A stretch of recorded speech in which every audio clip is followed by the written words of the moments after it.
जय श्री कृष्ण दोस्तों, स्वागत है आप सभी को मेरे इस वीडियो में। दोस्तों आज हम लोग भगवान विष्णु के 10 अवतारों के बारे में विस्तार से जानेंगे। तो दोस्तों वीडियो को बिना स्किप किए एंड तक बने रहिए।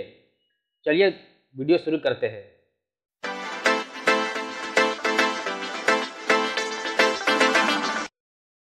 भगवान विष्णु सनातन धर्म में त्रिमूर्ति के सदस्य हैं और उनके अवतार धरती पर धर्म की रक्षा और अधर्म का नाश करने के लिए होते हैं।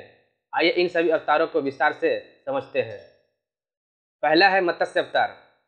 भगवान विष्णु ने मत्स्य अवतार में एक विशाल मछली का रूप धारण किए थे। इस अवतार का मुख्य उद्देश्य सती आदि पुरुष मनु को एक महाभयंकर बाढ़ से बचाना था। भगवान विष्णु ने मनु को निर्देश दिया कि वह एक बड़ी नौका तैयार रखे और उसमें सभी प्राणियों के साथ चढ़ जाए। जब बाढ़ आई तो भगवान विष्णु ने उस नौका को अपनी मछली के द्वारा सुरक्षित स्थान पर पहुंचा दिया, जिससे मनु और अन्य जीवों की रक्षा हो पाई। दूसरा है कूर्म अवतार। इस अवतार में भगवान विष्णु ने कछुए का रूप धारण किए थे। समुद्र मंथन के दौरान देवताओं और राक्षसों ने मंदराचल पर्वत को मंथन के लिए धुरी के रूप में उपयोग किया।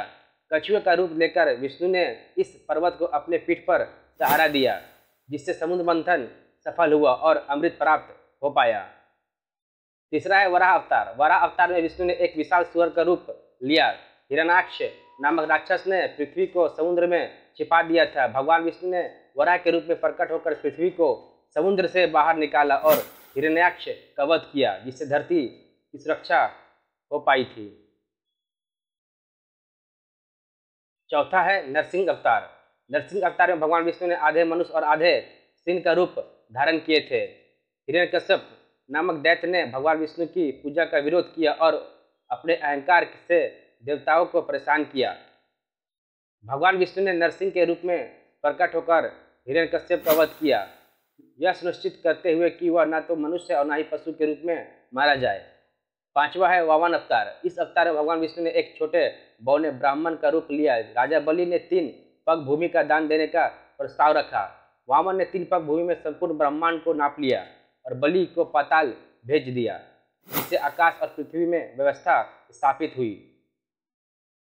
छठा है परशुराम अवतार। परशुराम अवतार में विष्णु ने एक ब्राह्मण ऋषि का रूप धारण किया और एक फरसा लेकर धर्म की रक्षा के लिए क्षत्रियों का संहार किया। यह अवतार उस समय प्रकट हुआ जब क्षत्रियों ने अत्याचार बढ़ा दिया था और धर्म की धज्जियां उड़ा दी थी। सातवां है राम अवतार।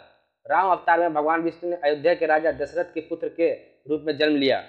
रामचंद्र ने अपने जीवन में आदर्श धर्म, न्याय और नेतृत्व का परिचय दिया। रावण द्वारा सीता का हरण होने पर राम ने रावण का वध किया और धर्म की विजय सुनिश्चित की। रामायण इस अवतार की प्रमुख कथा है। आठवां है कृष्ण अवतार। कृष्ण अवतार में भगवान विष्णु ने यदुवंश में जन्म लिए। कृष्ण ने बाल रूप में कई अद्भुत कार्य किए और गीता में अर्जुन को धर्म और कर्म के महत्व के बारे में उपदेश दिया।